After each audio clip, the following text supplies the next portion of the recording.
At the family dinner, my parents raised a toast. We only have one real daughter, so I to our daughter Maya.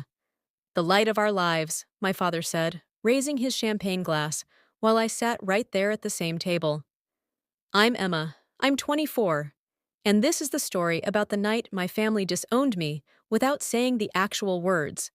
For 3 years, I'd been working two jobs, one at a coffee shop downtown, another tutoring kids after school, just to afford my tiny studio apartment while studying for my teaching certificate. I wasn't the success story like my cousin Maya. No fancy marketing job, no designer clothes, no graduate degree. But I had something they didn't know about. See, Maya moved in with us when her parents died in that car accident 3 years ago. She was 19. I was 21. And suddenly, I went from being an only child to being the backup daughter. Maya needed a family, and mine was more than happy to give her mine. I kept telling myself it was temporary grief that they'd remember I existed once the shock wore off. I was wrong. If you've ever been pushed aside by family, subscribe right now and tell me where you're watching from. This community gets it. The celebration dinner happened at Romanos, this upscale Italian place downtown. Maya had just announced she was moving back home permanently after finishing her marketing degree. This calls for a celebration, Mom had said, booking our usual corner table. But when we sat down, something felt different. Mom and Dad flanked Maya like bodyguards, leaving me across the table, feeling like a dinner guest instead of their daughter. Mia brought joy back into our house, Mom said during her speech, when we thought we'd lost our chance at having a real daughter. The words hit me like ice water. I looked around the table, waiting for someone to correct her, to remember I was sitting right there. Nobody did. Dad cleared his throat. Emma, you understand? Maya needs us more right now. She's building her career, starting fresh. It's different for her. But what about me? I said, my voice smaller than I wanted it to be. Don't be dramatic, Emma, Mom snapped. This isn't about you.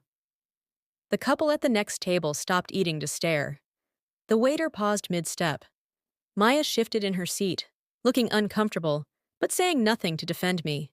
I guess blood really doesn't matter after all, I said, standing up so fast my chair scraped against the marble floor.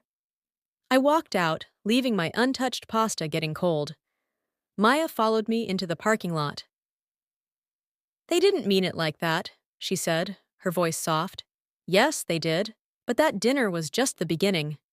2 weeks later, I got a text from Dad, taking Maya to the mountains for the weekend. Just the three of us need some quality time.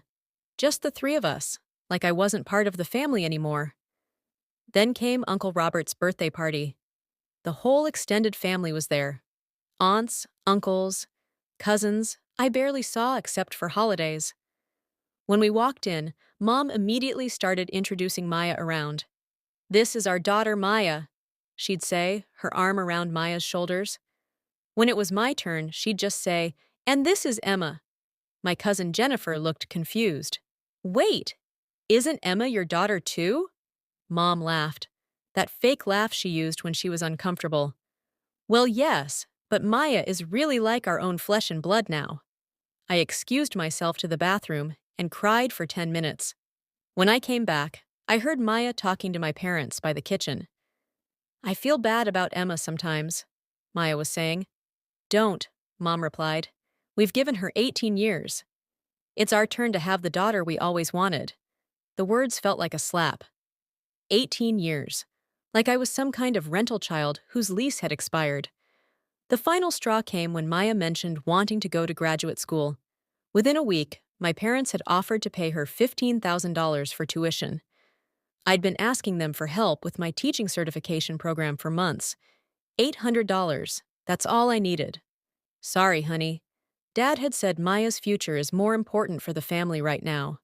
That night, I started working extra shifts at the coffee shop. I researched tenant rights, opened a savings account at a different bank, and began planning my exit strategy. I was done begging for scraps from people who'd never see me as their real daughter anyway. But what they didn't know was what I'd discovered that morning in Mom's jewelry box.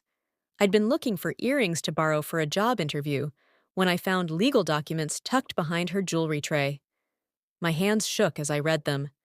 Maya's parents had left a $50,000 life insurance payout, specifically for my education. They'd known Maya would be taken care of by family, but they wanted to make sure I wasn't forgotten in the process. The documents named me as the beneficiary for an education fund. My parents were supposed to hold it in trust until I needed it for school. They'd been stealing from me for 2 years. I took photos of everything with my phone, my heart pounding. They thought they were so clever, but every dollar they'd spent on Maya's future was stolen from mine. I called Mr. Rodriguez, the family lawyer who'd handled Maya's parents' will. His voice was grim when I explained what I'd found.